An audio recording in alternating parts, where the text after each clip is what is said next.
अस्सलाम वालेकुम नाज़रीन। 21 दिसंबर ते सिंध समूरी सकाफ़त जो ॾियारो मल्हाए रही आहे। सॼी सिंध सां गॾु दुनिया में जिथे बि सिंधी रहनि पिया उहे बि हिन रंगीनी ऐं जेके सकाफ़ती रंग आहिनि उन में रंगजी विया आहिनि ऐं उन जी एक्टिविटी ऐं फेस्टिविटी तव्हांखे दुनिया में हर उन जाइ ते नज़र ईंदी जिते सिंधी आहिनि या उन्हनि सां तालुक़ु रखंदड़ जेके बि माण्हू रहनि पिया। तमामु अहम ॾींहुं आहे ऐं कल्चर जो ॾींहुं जेको सिंध गुज़िरियल केतिरनि सालनि खां मल्हाईंदी रही आहे। हिन भेरे वधीक ऑर्गनाइज़ ऐं इंटीग्रेटेड ॾींहुं इन करे आहे जो सिंधी मीडिया फोरम ऐं सिंध टीवी उनखे मुनज़्ज़म नमूने सां मल्हाइण लाइ सॼी दुनिया में राब्ता बि कया आहिनि ऐं सॼी सिंध में हिकिड़ा मुनज़्ज़म प्रोग्राम कया आहिनि जंहिंमें कल्चर जा जेके समूरा रंग ऐं एस्पेक्ट आहिनि उहे ज़ाहिर थियनि था पिया। तव्हां असांजी स्क्रीन ते बि मुख़्तलिफ़ वक़्तनि ते ॾिठो हूंदो त सिंधी सकाफ़त जा जेके तमामु घणा एस्पेक्ट ऐं रंग आहिनि उहे बि ज़ाहिर थियनि पिया ऐं उन में न सिर्फ़ु ऑर्गनाइज़ जेके तंज़ीमूं आहिनि उहे हिसो वठनि पियूं पर फ़र्दी तौरु जेके सिंधी माण्हू आहिनि उहे बि हज़ारनि जी तादाद में उन्हनि प्रोग्राम में शिरकत करे रहिया आहिनि ऐं अहिड़ी तरह हिकिड़ी फेस्टिविटी ऐं मेले वारो समा आहे हर प्रोग्राम में जेको हर कुंड कुड़च में थिए थो। अॼु असां सकाफ़त जे हवाले सां ख़ुसूसी प्रोग्राम में वेठा आहियूं तव्हांखे हिन कचहरी जे ज़रिए पंहिंजे नुमाइंदनि ऐं मुख़्तलिफ़ जेके स्टेक होल्डर आहिनि उन्हनि माण्हुनि सां ॻाल्हि ॿोल कराईंदासीं त उहे हिन सकाफ़ती ॾींहं खे कीअं पिया ॾिसनि कीअं पिया मल्हाइनि। मूंसां गॾु स्टूडियो में सभिनी मेमून मौजूदु आहे। सभिनी तव्हांखे कीअं पियो लॻे ख़बरूं चारूं ऐं उनखां पोइ वरी रंगारंगी सकाफ़ती ॾींहुं उनखे कवर बि कयो पिया तव्हां पाण? जावेद ॾाढो सुठो। ॼण सकाफ़ती ॾींहुं त ईअं लॻे थो ॼण असांजे लाइ ईद जो ॾींहुं हुजे। असांजी पंहिंजो ऑफिस में जहिड़ी गहमा गहमी आहे, जहिड़ियूं रिपोर्ट्स असांखे अचनि थियूं, जहिड़ा प्रोग्राम्स असां वटि ठहनि पिया अचनि पिया तक़रीबन सिंध जे हर शहर मां, त ईअं लॻे पियो ॼण माण्हुनि जे लाइ हिकिड़ो ख़ुशी जो ॾींहुं हुजे, हिकिड़ो ईद खां बि ॼण वॾो ॾींहुं हुजे। त सकाफ़ती ॾींहं जी अहमियत एतिरी वधी वई आहे छो त अॻु में एतिरो कॉन्सेप्ट कोन हुयो, माण्हुनि खे एतिरो न हुयो त को असांजी सकाफ़त छा आहे, कीअं आहे, कहिड़ियूं कहिड़ियूं असांजूं जेके आहिनि सकाफ़ती शयूं आहिनि। जॾहिं खां इहो ॾींहुं मल्हायो थो वञे त मुंहिंजे ख़्याल में हाणे नंढनि ॿारनि खे बि ख़बर आहे त सिंधी छा हूंदा आहिनि या सिंध जी सकाफ़त छा आहे, असांजूं जेके सकाफ़ती शयूं आहिनि उहे कहिड़ियूं आहिनि ऐं कीअं उन्हनि खे पाए सघिजे थो या उन्हनि जी सुञाणप कीअं थींदी आहे।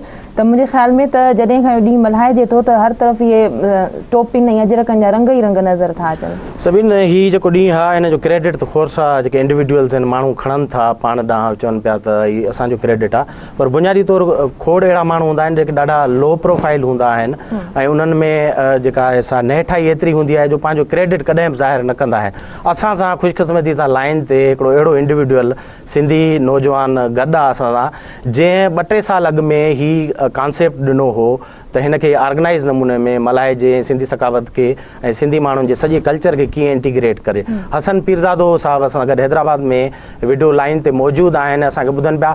हसन साहब तव्हां कहिड़ा हाल आहिनि?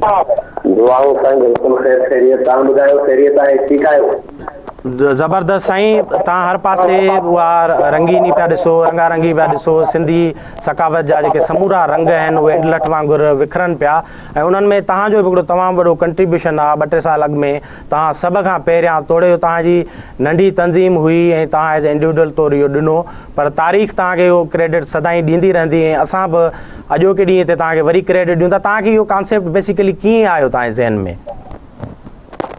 साईं वॾी महिरबानी तव्हांजी जो तव्हां मूंखे हिते सॾियो।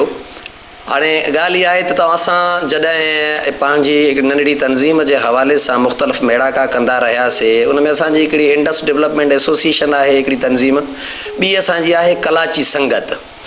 उन जे हवाले सां जॾहिं सभई दोस्त असां वेठासीं त असांखे इहा हिकिड़ी ॾाढी खोट महसूसु थी पंहिंजे हिन धरतीअ ते, पंहिंजे हिन क़ौमी माण्हुनि जे अंदरि, त असां भली जो मुख़्तलिफ़ मकतब फ़िक्र सां असांजी वासेदारी थिए थी पई ऐं मुख़्तलिफ़ तबक़नि जा असां माण्हू आहियूं, पर असां में घटि हिकिड़ी जेका शइ मौजूदु बि आहे उन जी मसावात जे अंदरि असां सभु माण्हू रही करे उनखे उन हिसाब सां अपीयर करायूं त जीअं असां सभई इन हवाले सां हिकु लेखिजी सघूं। पोइ असां वटि जेके पंहिंजे धरतीअ जा सकाफ़ती रंग आहिनि उन जे हवाले सां असां इहो सभिनी दोस्तनि करे इहो ऐलान कयोसीं। तव्हांखे यादि हूंदो त 6 डिसंबर जो ऐलान थियो हो। हीउ 4थों दफ़ो आहे जेको हीउ सेलिब्रेट थिए थो पियो हीउ पंहिंजो असांजो ॾींहुं। उन हवाले सां असां इहो सकाफ़ती ॾींहं जो ऐलान कयोसीं जेको उन वक़्त जी प्रिंट मीडिया में शाया थियो। उन खां पोइ उहो शइ आम थी ऐं असांखे अॼु ॾाढी ख़ुशी आहे त हालांकि इहो बि असांखे इन जी क्रेडिट जी ज़रूरत बि कोन्हे का, त हाणे उहो क्रेडिट असांखे मिले, पर असांजो जेको एम आहे, जेको असांजो गोल आहे, उहो असांजो अचीव थी वियो, जो सिंध जे झंग झर में इहा ॾींहुं मल्हाइजे थो पियो, इहे सकाफ़ती रंग मल्हाइजनि था पिया, तमामु इंतिहा दर्जे जी ख़ुशी थिए थी उन्हनि माण्हुनि खे जॾहिं पंहिंजे सकाफ़ती वेसनि जे अंदरि टोपीअ में ॾिसूं था, अजरक ओढ़ियल ॾिसूं था, ऐं उहे सुहिणा सेवता माण्हू झुमरियूं नचंदे कुॾंदे पंहिंजे हिन प्रोग्राम खे, पंहिंजे ॾींहं खे यादि था कनि पिया। ऐं वॾी ॻाल्हि जेका वॾे में वॾी आहे त असां गॾिजी सभु, कहिड़े बि स्कूल ऑफ थाट जा असां माण्हू हुजूं, कहिड़े बि फ़िक्र रखंदड़ असां हुजूं, इन हिकिड़ी शइ ते असां गॾु आहियूं। इन जहिड़ी का ख़ुशीअ जहिड़ी ॻाल्हि असां लाइ कोन्हे का, तमामु घणी ख़ुशी थी। अच्छा हसन साहब, हींअर जेको ॾींहुं जहिड़े नमूने मल्हाइजे पियो, जीअं तव्हां बि एक्सप्लेन कयो ऐं सॼी दुनिया बि ॾिसे पई असांजी टीवी स्क्रीन जे थ्रू, ऐं जेको सिंधी मीडिया फोरम आहे उहो मुकमल तौरु उहे सभु जेके बि रिहाणूं थियनि पियूं उहे ॾेखारनि पियो। तव्हां जेको नंढिड़ो ड्रीम ॾिठो या तव्हां हिकिड़ी ख़्वाहिश कई, तव्हांखे उनजी तकमील थींदे ऑर्गेनाइज़ नमूने में तव्हां ॾिसो पिया त इहो जेको क़ाफ़िलो आहे अॻिते वधे पियो हिकिड़ी मुनज़िम ऐं ऑर्गेनाइज़ शिकिल में, हिकिड़ी फेस्टिविटी जी सूरत में। तमामु घणो जेको असां इहो ख्वाबु ॾिठो उन जी ताबीर असां पंहिंजे अखियुनि सां ॾिसूं था पिया, ऐं हर साल इहा जेका शुरूआति थी उन खां पोइ हर साल मां ॾिसां थो त इहो जोश ख़रोश माण्हुनि जे अंदरि तमामु घणो वधंदो थो वञे पियो, ऐं उनखे तमामु घणी पज़ीराई मिली आहे, तमामु घणी। वॾी महिरबानी हसन पीरज़ादो साहिबु। सभिनि हसन हिकिड़ो लाड़काणे जो आम नौजवान आहे, पर उन वटि जॾहिं इहो हिकिड़ो पर्टिकुलर टाइम में हिकिड़ो इशू आयो, हिन जी हिकिड़ी समाजी तंज़ीम हुई, त हुननि इहो कॉन्सेप्ट ॾिनो त सिंध खे हिकिड़ो ऑर्गेनाइज़ नमूने में पंहिंजी जेका सकाफ़ती ॾींहुं आहे, शुरूआति में हिन कॉन्सेप्ट जेको ॾिनो उहो टोपी ऐं अजरक वारे ॾींहं जो हो, जेको हाणे ब्राडर जेको आहे पर्सपेक्टिव में थी हिकिड़ो सकाफ़ती ॾींहुं थियो, छाकाणि रुॻो टोपी ऐं अजरक में पंहिंजी सॼी सकाफ़त खे असां कल्टेल नथा करे सघूं या उते महदूद नथा करे सघूं। तव्हांखे ख़बर आहे हुनजा तमामु घणा रंग आहिनि, हुनजो ॿोली रंग आहे, हुन जूं रांदियूं ऐं रीतू रस्मूं जेके तौर तरीक़ा आहिनि सभु आहिनि। त तव्हां ॾिसो त हिकिड़ो जेको नंढिड़ो माण्हू वीचारो आहे, हुनजो कॉन्सेप्ट कॾहिं कॾहिं हिस्ट्री में ईअं थींदा आहिनि त जेके वॾा वाक़िया आहिनि उहे कंहिं नंढड़े हिकिड़ी ख़्याल ऐं ख़्वाब जो, हाणे त असांखे शायदि चयो पियो वञे त इहो कंहिं ॿिए जो तसवुरु हो, ॿिए जो ख़्वाब हो, पर असां वटि ईअं बि घटि थींदो आहे त जिन माण्हुनि जो असली पोरियो हूंदो आहे असां उन्हनि खे क्रेडिट न ॾींदा आहियूं, ऐं क्रेडिट हमेशह वॾा माण्हू खणी वेंदा आहिनि, सगारा माण्हू खणी वेंदा आहिनि, जंहिं वटि रिसोर्सिस हूंदा आहिनि ऐं वसीला हूंदा आहिनि, त उहो सॼो मेलो चोराए वेंदा आहिनि पंहिंजे हक़ में, ऐं ईअं ई थियो आहे हमेशह। त तव्हां कीअं था सम्झो हिन जी इफर्ट जेका आहे ऐं हिकिड़ो जेको नंढिड़ो ड्रीम हो? इहो बिल्कुलु जावेद साहिबु तव्हां सही ॻाल्हि कई आहे, असांजी बदक़िस्मती आहे, असां क्रेडिट हमेशह उन्हनि माण्हुनि खे ॾींदा आहियूं जिन जो को तालुक़ ई न हूंदो आहे, ऐं अहिड़ा हसन पीरज़ादे साहिबु जहिड़ा माण्हू जिन एॾो वॾो कमु कयो आहे, इहे नाले खां रहिजी वेंदा आहिनि। ख़ैर नाले जी त इन्हनि खे ज़रूरत बि न आहे, शायदि इन्हनि नाले जे लाइ इहो कमु बि न कयो हूंदो, पर इहो तमामु बहितरीनु इफ़र्ट आहे। इन सां घटि में घटि मां जेतिरो ॾिठो त असांजी सकाफ़त त हुई, असांखे ख़बर आहे भई सिंधी लिबास असांजो हिकिड़ो मख़सूसु आहे, असांजूं सिंध जूं रीतूं रस्मूं आहिनि, रिवाज आहिनि, असांजी तहज़ीब आहे, असांजा कल्चर आहिनि अलॻि, पर कहिड़ा आहिनि, कीअं आहिनि, किथे किथे आहिनि, इहो असांखे ख़बर न हुई, इवन असांजी नई जनरेशन खे बि ख़बर न हुई। इन सां मां इहो ॾिठो आहे त सिंध जे हर शहर में हर जिथे बि सिंधी रहे थो दुनिया जे कंहिं बि कुंड कुड़छ में, उते घटि में घटि उभरी आहे इहा शइ, माना सिंधियुनि जी हिकिड़ी लिबास जी जिथे न ई ख़बर उते बि ख़बर पई आहे। अच्छा, तव्हां गुज़िरियल ॾींहंनि में कम पे कयो हिन ते, जेके टोपी अजरक ऐं ॿिया जेके कल्चरल आहिनि ओढ़ण जा, इन्हनि में तव्हांजी छा ऑब्ज़र्वेशन आहे त इन्हनि जी जेका मार्केटिंग आहे उहा वधी आहे, या ख़ासि करे जेके औरतूं हुनरमंद इन्हनि जे पुठियां जो वॾो मोहरक ऐं हथु रहियो आहे, उन्हनि जी का सहायता थी आहे इन्हनि कल्चर डे सां या इन सां को ऑर्गेनाइज़ शिकिल में आया आहिनि? हा, तमामु इहो बहितरीनु तव्हां ॻाल्हि कई। इन हवाले सां जेका मां रिसर्च कई आहे, जेके मूंखे रिपोर्ट्स मिलियूं आहिनि, त असां वटि जेको सकाफ़ती ॾींहुं हुयो उन खां पोइ जॾहिं टोपियुनि जी अजरकनि जी हिकिड़ी डिमांड वधी आहे, ख़ासि करे जॾहिं ॾींहुं वेझो थो अचे, त इन्हनि जे हुनर में इन्हनि वटि घणा ऑर्डर ईंदा आहिनि, टोपियुनि जा, अजरक, रिलियूं आहिनि, गज आहिनि, पर पोइ बि इन्हनि जो हुनर खे इहो जॾहिं ॾींहुं न मल्हाइबो हो तॾहिं हिननि जो हुनर ॼण लिकियल हूंदो हो, ॼण माण्हुनि खे ख़बर कोन हूंदी, बसि मार्केट में हिकिड़ी शइ अचे थी। इहो ॾींहुं मल्हाइण सां घटि में घटि थोरो इन्हनि जे हुनर खे एतिरी हथी मिली आहे जो ख़बर पई सघे थी किथां ठहनि थियूं, कीअं ठहनि थियूं, ख़ासि सिंधी जेके औरतूं असांजूं घर में इहो पोरियो कनि थियूं एतिरी महिनत सां, त कीअं इन्हनि खे ठाहिनि थियूं, केतिरी इन्हनि ते महिनत कनि थियूं, केतिरो इन्हनि ते वक़्तु लॻाइनि थियूं। त हाणे कल्चर डे जे हवाले सां मूंखे इहो माण्हुनि जी इन्हनि सां ॻाल्हि ॿोल थी, त इन्हनि चयो त हाणे घटि में घटि इहो आहे त मार्केट में इन्हनि ॾींहंनि में असांजे कम जी जी डिमांड थिए थी। हूअं असांखे उजूरो त पूरो इन्हनि खे कोन थो मिले जेतिरी इहे महिनत थियूं कनि, पर सकाफ़ती ॾींहं जे हवाले सां इन्हनि शयुनि खे हाणे वधीक अहमियत मिलण लॻी आहे। इन शयुनि जी वधीक डिमांड थिए थी, ख़ासि करे जॾहिं ॾींहं वेझा अचनि था त।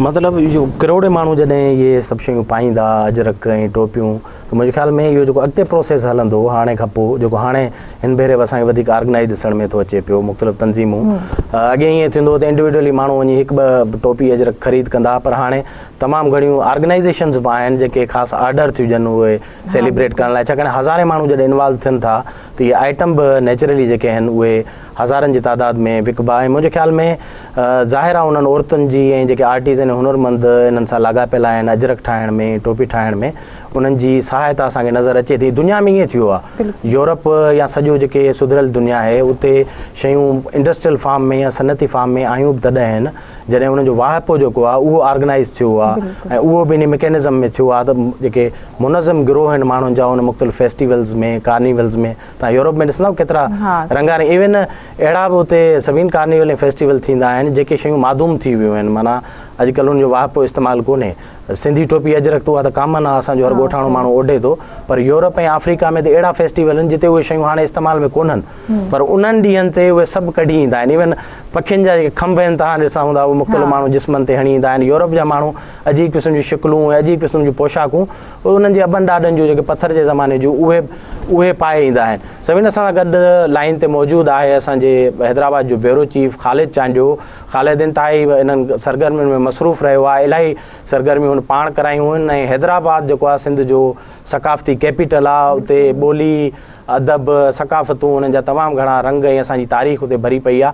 ख़ालिद, तव्हां ॿुधायो त हैदराबाद वासी ऐं हैदराबाद सां जेका लाॻापियल समूरा इलाइक़ा आहिनि उते सिंधी सकाफ़त जे ॾिहाड़े ते छा कीअं पुरजोश नमूने मल्हाइनि पिया ऐं कहिड़ियूं कहिड़ियूं जेके आहिनि उहे एक्टिविटीज़ थियनि पियूं? जावेद साईं, हैदराबाद शहर यकीनन कल्चर, इल्मु अदब जे हवाले सां तमामु हूअं ई तमामु घणो रिच रहियो आहे ऐं ख़ुसूसन जेका एक्टिविज़म आहे सिंध जे मुख़्तलिफ़ कॉन्टेस्ट में, पॉलिटिकल जेके इशूज़ आहिनि, इवन मुख़्तलिफ़ सिविल सोसाइटी जेका बि बहरहाल सिंध जे घण तरफ़े हिकिड़े माहौल में जावेद साईं जेका एक्टिविज़म रही आहे उहा हैदराबाद में हुई तमामु घणी रही आहे। सो कल्चर जे हवाले सां बि हिते अदीबनि जो वॾो अंग मौजूदु आहे। सहाफ़ती हवाले सां, सिविल सोसाइटी जे नुमाइंदनि जे हवाले सां, इवन आम जेका पब्लिक एक्टिविटीज़ जे हवाले सां जेको कल्चर जो ॾींहुं आहे उहो सॼी सिंध उनखे सेलिब्रेट करण जे लाइ तमामु वॾियूं तयारियूं जावेद साईं कयूं आहिनि। पर हैदराबाद में बि बहरहाल वधि में वधि न रुगो सॼी सिविल सोसाइटी सॼे हिन इशूज़ में इन्वॉल्व आहिनि। जॾहिं खां सिंध टीवी ऐं सिंधी मीडिया फोरम ही ऐलान कयो आहे ऐं गुज़िरियल केतिरनि सालनि खां हीउ ॾींहुं जेको मल्हाइजंदो थो अचे, ऐलान वारे ॾींहं खां वठी माण्हुनि जो जेके आहिनि से न रुगो मैसेजिस अचनि था, माण्हू तक़रीबन जे लाइ पुछनि था, माण्हू मुख़्तलिफ़ जेके कल्चरल एक्टिविटीज़ आहिनि उन जे लाइ जेको बार बार इहो चवनि था त साईं कहिड़े तरीक़े सां मल्हायूं, या इवन रोज़ानो रिकॉर्डिंग्स जे हवाले सां तक़रीबन जेके कासिमाबाद, लतीफ़ाबाद, हुसैनाबाद सिटी समेत इवन सॼी हैदराबाद जे अंदरि जेके इवन प्राइमरी स्कूल आहिनि, गर्ल्स स्कूल आहिनि, बॉइज़ स्कूल आहिनि, कॉलेजिस आहिनि, उतां खां फ़ोनूं अचनि थियूं।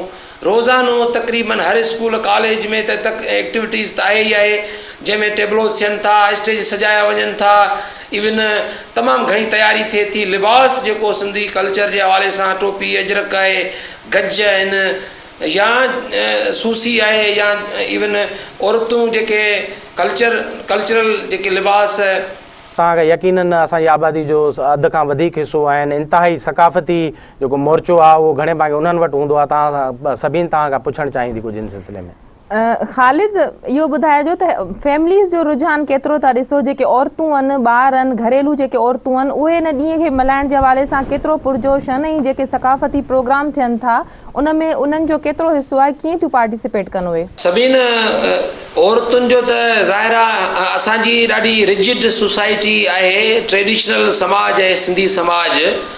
ऐं तव्हांखे ख़बर आहे त औरतुनि खे जेके फ्रीडम्स जे हवाले सां तमामु घणियूं पाबंदियूं अॼु बि मौजूदु आहिनि। हालांकि हाणे एजुकेशन जे हवाले सां ऐं इल्मु अदब जे हवाले सां इवन सुजागी जे हवाले सां इलाही चेंज बि आहे सिंध जे अंदरि। पर औरत जे जो प्रॉब्लम असांजी सोसाइटी में ख़ुशूसन जेके यंगस्टर छोकिरियूं आहिनि कॉलेज यूनिवर्सिटी जे लेवल जूं, पर कल्चरल एक्टिविटीज़ में सिंध बहरहाल हिकिड़ो ॾाढो पंहिंजो सेक्युलर ऐं ॾाढो हिकिड़ो प्रोग्रेसिव जेको बि गुज़िरियल सालनि खां एक्टिविटीज़ थिए पई। असां ॾिठो आहे त कल्चरल ॾाढो रिच, कल्चरली ॾाढा सिंधी माण्हू रिच आहिनि, ॾाढे ट्रेडिशनली तमामु घणो माना उन्हनि जूं पाबंदियुनि जे बावजूदि असां ॾिठो आहे त कॉलेज लाइफ तव्हां ॾिसो त उन में यंगस्टर तमामु यंग लड़कियूं माना हिकिड़ी तमामु मेच्योर एज जूं छोकिरियूं आहिनि, यूनिवर्सिटीज़ में आहिनि। इवन प्रोग्राम जेके थियनि था स्कूलनि में उन में टीचर्स जेके पढ़ाइनि थियूं उहे बि तक़रीबन MA BA MA क्वालिफाइड छोकिरियूं पढ़ाइनि थियूं। पर जॾहिं असां रिपोर्टिंग जे लाइ वञूं था सभिनि त हैरत थिए थी त सिंध माना कल्चरली एॾो रिच आहे जो सिंधी माण्हू ट्रेडिशनल हुअण जे बावजूदि, रवायती सोच जो हुअण जे बावजूदि बहरहाल हुनजी का बि झलपल न आहे। ॾाढो सुठे तरीक़े सां जेके यंग एज आहे जेका उहा तयारु थिए थी। अजरकूं 24 छोकिरियूं तव्हां ॾिठो आहे त की पाण वटि जेके क्राउड हले पियो, जेको फोटेजिस हलनि पिया, उन में टीचर्स कॉलेज लाइफ में कॉलेजनि में जेके एक्टिविटीज़ आहिनि, छोकिरियूं टोपियूं पायो ऐं त डांसूं कनि पियूं, झूमरियूं हणनि पियूं, गीत ॻाइनि पियूं। सो बहरहाल कल्चरली माना घरू लाइफ जेका आहे सा उहा बि ॾाढी मोटिवेटेड आहे। ऐं औरतूं त सिंध जा जेके हैदराबाद जा ख़ुशूसन जे क़दीम पाड़ा आहिनि, भट्टी ॻोठ आहे, इवन हुसैनाबाद में, हिते कासिमाबाद में, इवन टनो वली मोहन खां वठी जेके बि क़दीम हैदराबाद जा पाड़ा आहिनि, उते त ॿाहिरि रोडनि ते तक़रीबन रातिनि जो तक़रीबूं आहिनि जंहिंमें औरतुनि जो वॾो अंग मौजूदु आहे।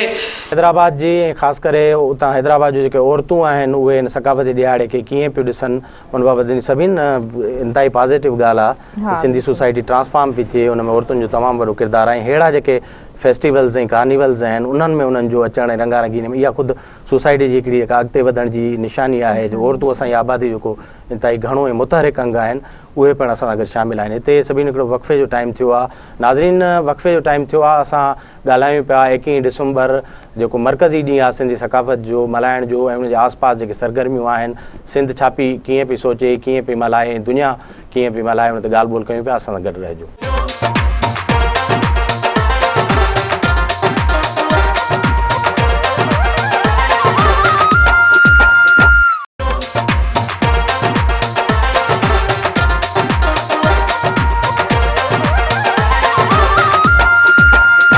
वेलकम बैक नाज़रीन सभिनि। असां ॻाल्हि ॿोल पे कई सकाफ़त जो ॾियारो जेको 21 डिसंबर ते पाण मल्हायूं पिया भरपूर नमूने सां, हिकिड़ो मेगा फेस्टिविटी ईंदी उन ॾींहं ते।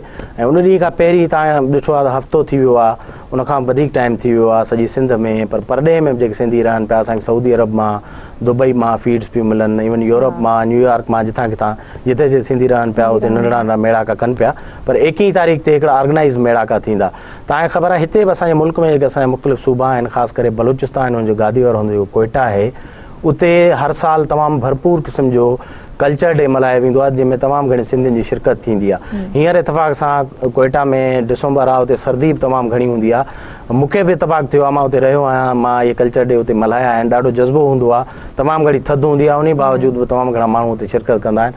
हाणे बि कोयटा में बि हिन साल सिंध TV ऐं सिंधी मीडिया सथ तरफ़ां गॾियल तौर ते उते उन में सिंध TV जो तमामु घणो कंट्रीब्यूशन आहे, उनजो जेको समूरो सथ आहे उते हर साल ऑर्गेनाइज़ कंदो आहे। हिन भेरे बि असांजे उते दोस्त जेके हिनखे ऑर्गेनाइज़ कनि पिया, उते कल्चर डे मल्हाइनि पिया। समीर लोहाणो असांजो कोयटा में दोस्त मौजूदु आहे जेको हमेशह जीअं उते कल्चर डे ऑर्गेनाइज़ कंदो आहे ऐं उनखे मुनज़्ज़म नमूने सां कामयाबु कराईंदो आहे। कोयटा में रहंदड़ ऐं बलूचिस्तान में रहंदड़ जेके सिंधी आहिनि ऐं नस्ली तौरु जेके सिंधी आहिनि जेके बलूचिस्तान में हींअर आबाद आहिनि, उन्हनि जो हिकिड़ो वॾो अंग इन ॾींहं ते शिरकत कंदो आहे। समीर, तव्हांजा कहिड़ा हाल आहिनि? बिल्कुलु ठीकु, तव्हां ठीकु आहे साईं?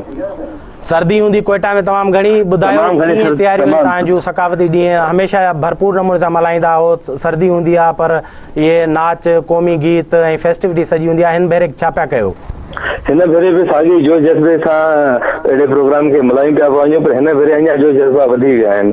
मौसम जी थधि आहे, पर सिंधी गाननि जी जेका गर्मी थी वेंदी आहे त उहा असांखे वधीक जोश ऐं जज़्बो ॼाणाए छॾींदी आहे। हिन भेरे बि तमामु सुठा प्रोग्राम रखिया विया आहिनि। हिते सरियाब जे पिणनि जे करे हिकिड़े स्कूलनि में बि अहिड़े सकाफ़ती ॾींहं जे हवाले सां उन ॾींहं ते प्रोग्राम रखियो वियो आहे, जंहिंमें सिंधी टोपी अजरक पाए उन्हनि खे सेलिब्रेट कंदा। इन सां गॾु जामोट क़ौमी तहरीक जे पूरे बलोचिस्तान में हुननि ऑर्गेनाइज़ करे चई छॾियो आहे पंहिंजे सभिनी माण्हुनि खे त सिंधी सकाफ़त ऐं सिंधी कल्चर ॾींहं खे भरपूर नमूने सां असां मल्हाईंदासीं ऐं 21 तारीख़ हुननि भरपूर नमूने सां शिरकत जो ऐलान कयो आहे। इन ॾींहं ते ई असां हिते हिकिड़ो म्यूज़िकल प्रोग्राम बि रखियो आहे। हिते कोटिया में मुख्य तमामु वॾे हाल में बिल्कुलु गादी वारे हंध में, जंहिंमें पॉलिटिकल पार्टी जा माण्हू ऐं हितां जा समाजी सियासी अदबी माण्हू ऐं तमामु वॾो सिंध टीवी खे त तमामु वॾो ख़राज तहसीन पेश पिया था कनि त सिंध टीवी हमेशह हेॾो वॾो प्रोग्राम करे थी पई, जंहिंमें हिकिड़ी तमामु वॾी रैली कढूं था पिया। इन खां हिकिड़ो मौसीक़ी जो प्रोग्राम आहे ऐं हिते तकरीर ऐं सिंधी कल्चर खे भेटा ॾिनी वेंदी ऐं प्रोग्राम जे सभिनी में जेके पश्तून बलोच उहे पाण हिन भेरे असां सभिनी खे हर पुछनि पिया ऐं मालूम पिया कनि त कीअं थींदो छा थींदो ऐं उन्हनि खे पिणु तमामु वॾो इंतज़ारु आहे। अच्छा समीर, तव्हां जीअं ॻाल्हि कई नस्ली तौरु जेके सिंधी रहंदड़ आहिनि बलूचिस्तान में समय सालनि खां, ज़ाहिर आहे उन्हनि जो बि हिकिड़ी फीलिंग ऐं एक्सप्रेशन आहे। तव्हां छा था सम्झो त हिन मख़सूस ॾींहुं मल्हाइण जे करे उन्हनि खे केॾो प्लेटफॉर्म मिलियो आहे जो फितरी तौरु पंहिंजे जज़्बनि जो ऐं इंटीग्रेट थियण जो सिंधी सकाफ़त सां ऐं सिंधी माण्हू सां जेको आहे सो अमली तौरु मुज़ाहिरो करे सघनि? बिल्कुलु हो हुननि सां जॾहिं बि अहिड़ी क़िस्म जी ॻाल्हि असांजी थींदी रहंदी त उहे चवंदा त असां छुटियुनि में ऐं घरनि में जॾहिं असां ॻोठ वेंदा हुआसीं त उते असां पंहिंजे ॿारनि खे ऐं उन्हनि खे पंहिंजे कल्चर जे बारे में ॿुधाईंदा हुआसीं। पर हाणे जॾहिं उहे पाण असां खां पुछनि था पिया, अॻ में असां ॿुधाईंदासीं पंहिंजे ॿारनि खे नंढनि खे त कल्चर जे बारे में, हाणे असां खां पाण उहे पुछनि था पिया छा आहे ऐं उहे पाण ॿार नंढा जीअं हिकु ईद ते ऐं शादी ते चवंदा आहिनि कपिड़नि जे लाइ, हाणे उन्हनि खे ॿार इन बलूचिस्तान में टोपी ऐं इन्हनि ते तमामु वॾी रश थी वई आहे ऐं उहे पाण ॿारनि सां गॾु वञी करे शॉपिंग था कनि। प्लस औरतूं अजरक जा कपिड़ा पहिरिजनि थी पयूं ऐं ट्रेडिशनल कपिड़ा पाइनि थी पयूं ऐं हुननि खे इहो अहसासु फील थियो आहे त असांजे पंहिंजे कल्चर जे लाइ पंहिंजे ॿारनि खे असां तइलीम ॾींदासीं। हाणे उहे पाण असां खां पुछनि था पिया त उहे तमामु हुन ते फ़ख्रु फील था कनि ऐं इन ॾींहं खे मल्हाइण वारे खे तमामु सुठो फील था कनि ऐं सिंधी कल्चर जे हवाले सां इहा हिकिड़ी मज़बूत पहलू आहे ऐं इन सां मज़बूती थींदी सिंधी कल्चर जी। अच्छा समीर, पंहिंजे धरती ते कल्चर जो ॾींहुं मल्हाइण उनजो ज़ाहिर आहे हिकिड़ी ताक़त ऐं हिकिड़ो ॿियो रूहानी रंग आहे, पर ॿाहिरि वेही माण्हू सालनि जा साल वरनि जा वरहि जॾहिं नथा अचनि पंहिंजे घरनि ॾांहुं या पंहिंजे वतन ते, त उते वेही मल्हाइण जी कहिड़े क़िस्म जी फीलिंग आहे जिते हिकिड़ी कम्यूनिटी जा माण्हू गॾु था थियनि हिकिड़े फेस्टिवल में, हिकिड़े जोश ऐं हिकिड़े सकाफ़ती जेको आहे नारे जे हेठि, त उनजी फीलिंग कीअं डिफरेंट थी थिए? न अहिड़ी उन्हनि जी फीलिंग बिल्कुलु डिफरेंट पई थी थिए ऐं उनजी डिफरेंट अहिड़े तरीक़े सां थी थिए त हुननि खे उहा सिंध थी लॻे सॼी। त अहिड़े क़िस्म जो माहौल हिते पैदा थी वेंदो आहे ऐं सभई छा हज़ारे माण्हू जॾहिं गॾिजी वेंदा आहिनि ऐं जीअ सिंध जा नारा ऐं जीअ सिंध जॾहिं गानो हलंदो आहे त होड़ा चवनि असांखे को डिफरेंस फील नथो थिए, असांखे इहो लॻंदो आहे वधीक ख़ुशी थींदी आहे। असां सिंध में त सदा ई सिंध जे कल्चर ऐं सिंधी गीतनि ते नचंदा आहियूं, पर बलूचिस्तान में वेही करे ऐं कोटा जी गादी में जिते पश्तून पंजाबी बलोच सभु रहनि था पिया ऐं उते अहिड़े क़िस्म जी असांजी हिकिड़ी स्पेशलाइज़ कल्चर जी नुमाइश वांगुरु थिए थी त असांखे वधीक जेको आहे उहा ख़ुशी फील थींदी आहे उते। अच्छा समीर, हाणे नाइंसाफ़ी थींदी, मां 3 सुवाल पुछी वियो आहियां, वरी चवंदा त जेके सिंधी मर्द आहिनि उहे हिते बि खयूं था वञनि, मूंसां गॾु सभिनी वेठी आहे, उहा बि तव्हां खां कुझु पुछणु चाहींदी। जी जी, अस्सलाम वालेकुम समीर। वालेकुम सलाम। समीर, इहो ॾाढो तव्हां सुठी ॻाल्हि कई ऐं ॿुधी करे तमामु घणी ख़ुशी थी त असांजा जेके ॿार आहिनि, नई जेका जनरेशन आहे, नई नसल आहे, उहा हाणे अॻे ईद जा कपिड़ा ठाराईंदी, शादियुनि विहांवनि जा कपिड़ा ठहंदा, पर हाणे असांजे सकाफ़ती ॾींहं ते बि ख़ासि करे उहे कपिड़ा ठाराइण जी फरमाइश कंदा आहिनि त इहो ॾींहुं आयो आहे ऐं असांखे कपिड़ा वठी ॾियो। इन सां असांजो जेको नई नसल आहे उन में असांजो कल्चर जेको आहे सो उन्हनि खे ॿुधो हूंदो, पर हाणे उहे उनखे ॾिसनि बि था, इन ते नया कपिड़ा पाए करे ख़ुशी बि कनि था। मूंखे इहो ॿुधायो त फैमिलीज़ जो तव्हां केतिरो रुझान था ॾिसो, औरतुनि जो घणो केतिरो हिसो आहे, उहे कीअं थियूं जेके आहिनि से पंहिंजो जोशो ख़रोश ॾेखारनि? न, औरतुनि जो तमामु वॾो इन्हनि में कंट्रीब्यूशन आहे, ख़ासि करके ॿारनि में। त कपिड़नि जी ख़रीदारी में, उन्हनि जे बारे में ॿुधाइण जे में, वठण जे लाइ जेका सिलेक्शन करे थी पई, उहा घर में औरत ई करे थी पई। उहा औरतुनि जा पंहिंजा उनजा जज़्बात आहिनि, पंहिंजी उनजी हिकिड़ी ख़ुशी आहे। हिते मोस्टली जेके बि मोस्टली हिते ऑफिसर्स रहनि था या जेके बि हिते ॿी सिंधी कम्यूनिटी रहे थी पई, उते हिते बलूचिस्तान जे माहौल में तमामु एक्टिविटी घटि आहे, त हिनखे हिकिड़ी ईद वारी एक्टिविटी बि सम्झनि थी पयूं ऐं पंहिंजे ॿारनि खे उन कल्चर खे वधीक फ़ख्रु फील कनि था पिया जॾहिं की अजरक ऐं टोपी पाए ऐं अहिड़े क़िस्म जी जेका सिंधी सकाफ़ती जॾहिं ॻाल्हि कनि था त कहिड़े फ़ख्र सां चाहे औरतूं ऐं मर्द बराबरि सां हुन में थियनि थियूं पियूं ऐं हर साल जीअं हिते बि औरतूं जो तमामु वॾी शरीक थींदियूं आहिनि हिते ऐं हिन साल बि भरपूर नमूने सां उन्हनि जी शिरकत जेका आहे उहा आहे। तमामु वॾी महिरबानी राकेश लोहाणो, तव्हां असांखे अपडेट कोयटा में ख़ासि करे सॼे बलूचिस्तान में जेके रहंदड़ सिंधी आहिनि उहे कीअं इहो 21 डिसंबर ते सकाफ़ती ॾियारो मल्हाईंदा ऐं उन जी तयारियूं हाणे खां ई थियणु शुरू थी वियूं आहिनि। तमामु घणी महिरबानी।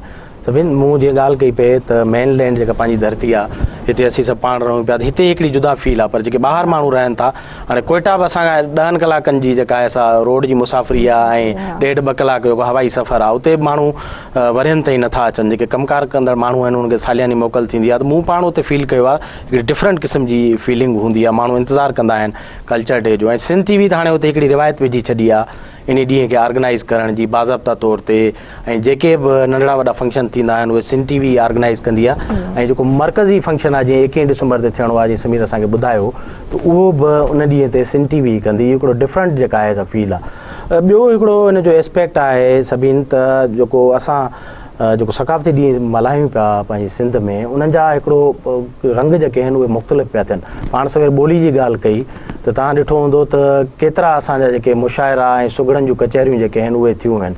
मुंहिंजे ख़्याल में जेकॾहिं सकाफ़ती जेको सॼो मेलो आहे सॼी फेस्टिविटी आहे उन में पाण ॿोली जेको आहे उनखे विसारे छॾियूं त सभु कुझु विसरी वेंदो, छाकाणि सकाफ़त जेको आहे उहो एक्सप्लेन ऐं एक्सप्रेस ई ॿोली सां थी थिए। ऐं ॿोली जेका आहे असांजे जज़्बनि जी उन्हनि जी हिकिड़ी पोशाक आहे जेका पाए ॿाहिरि थी निकिरे उन खां पोइ बयानु थो थिए त माना हीअ जेके ॾींहं असांजा जीअं आस्ते आस्ते हिकिड़ी ऑर्गेनाइज़ शिकिल पिया वठनि। पहिरियां 2-3 साल जेके हा उन में तमामु घणी जेका आहे सा कैफ़ियत जेका शुराती हूंदी आहे जज़्बात वारी हूंदी आहे उन में शयूं ऑर्गेनाइज़ न थींदियूं आहिनि ऐं तकड़ हूंदी आहे, पर आस्ते आस्ते असां ॾिठो आहे त सभिनी पासनि खां हिकिड़ो ऑर्गेनाइज़ मेथड अचे पियो जंहिंमें ॿोली सां तालुक़ु रखंदड़ जेके माण्हू फ़र्द आहिनि तंज़ीमूं आहिनि उहे पंहिंजो हिसो पिया वठनि। स्कूल जेके आहिनि उहे पंहिंजी सतह ते ऑर्गेनाइज़ पिया कनि, मुख़्तलिफ़ इदारा जेके आहिनि पंहिंजी सतह ते पिया कनि। ऐं सिंधी मीडिया फोरम जेको आहे उहो हिकिड़ो हिकिड़ो ऑर्गेनाइज़ेशन वांगुरु थियो आहे, हिकिड़ो सॼो सथ वांगुरु थियो आहे जो बजाए इन जो हिकिड़ो विरहाङो हुजे ऐं डिफ्रेंशिएट करे ऐं मुख़्तलिफ़ हवालनि सां हिकिड़ो सकाफ़ती ॾींहुं आहे। इहो गैर सियासी ॾींहुं आहे असांजो ऐं कल्चरल ॾींहुं आहे। इनखे मल्हाइण लाइ मुंहिंजे ख़्याल में सभिनी सिंधी माण्हुनि जो हिकु जाइ ते गॾु हुजणु ज़रूरी आहे। ऐं 21 डिसंबर जेको आहे उन हिकु दफ़ो ॿीहर साबित कयो आहे त हीउ ॾींहुं वाक़ई असांजो जेको आहे ॿधी जो ॾींहुं आहे ऐं ख़ालिस्तन असांजे जज़्बनि ऐं फीलिंग्स जो इज़हार जो ॾींहुं आहे। इन में न का सियासत आहे न का गुरोहबंदी आहे, सिर्फ़ु ऐं सिर्फ़ु सिंधी माण्हुनि जी सकाफ़त ऐं एक्सप्रेशन जो आहे। तव्हां छा था सम्झो त 21 तारीख़ ते जेको समाउ हूंदो उहो गुज़िरियल सालनि खां कीअं तव्हांखे डिफरेंट लॻे? तव्हां रिपोर्ट बि कया आहिनि सभई मामला जेके ॾिठा बि आहिनि। मां सम्झां थी त हर साल जेको आहे जीअं शुरू में माण्हुनि खे एतिरी ख़बर न हूंदी हुई या असांजो जेको कल्चर आहे या असांजी सकाफ़त आहे अॼु बि पूरे जाहो जलाल सां मौजूदु आहे, पर बदकिस्मतीअ सां नज़रअंदाज़ थींदी रही।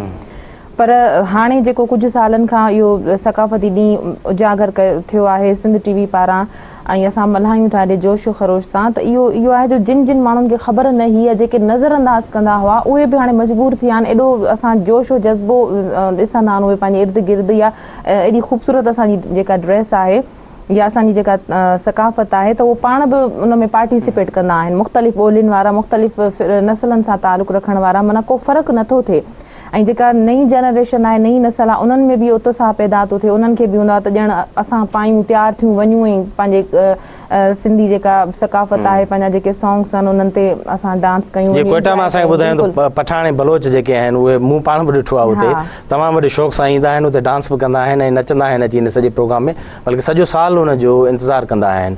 सभिनी असांजो हीउ जेको प्रोग्राम आहे इहो मुख़्तलिफ़ वक़्तनि में जारी रहंदो। 21 डिसंबर ते असां मुख़्तलिफ़ हवाले सां जेके तक़रीबूं थियनि पियूं या जेके माण्हू उन्हनि में हिसो पिया वठनि या उन्हनि जो पार्टिसिपेशन आहे उन्हनि सां बि ॻाल्हाईंदासीं ऐं जेके असांजी सकाफ़त जा मुख़्तलिफ़ एस्पेक्ट आहिनि उन्हनि उन्हनि सां बि वक़्फ़े वक़्फ़े सां पाण थोरो डेलिब्रेशन में आणींदासीं, ॻाल्हाईंदा रहंदासीं। हिते असांजे प्रोग्राम जो वक़्तु हिन वक़्तु जेको सेगमेंट आहे उहो पुॼाणी थो पहुचे, नाज़रीन खां इजाज़त था वठूं। नाज़रीन इजाज़त ॾींदा 21 डिसंबर ताईं असां मुख़्तलिफ़ वक़्तनि ते तव्हां सां हाज़िर थींदासीं, ॻाल्हि ॿोल कंदासीं ऐं उन्हनि माण्हुनि सां मिलाईंदासीं जेको मजमूई तौरु नंढियूं नंढियूं तक़रीबूं करे हिन वॾे मेले लाइ हिकिड़ो समाउ पैदा था कनि पिया, ऐं उन्हनि सां ॻाल्हाईंदा रहंदासीं। यकीननि तव्हां अपडेट थींदव त सिंधी सकाफ़ती ॾियारो कीअं न ऑर्गेनाइज़ शिकिल में ऐं मुनज़म नमूने सां सिंधी माण्हू न सिर्फ़ु सिंध में पर सिंध खां ॿाहिरि बि मल्हाए रहिया आहिनि। वक़्ती तौरु इजाज़त ॾींदा, अला भाई।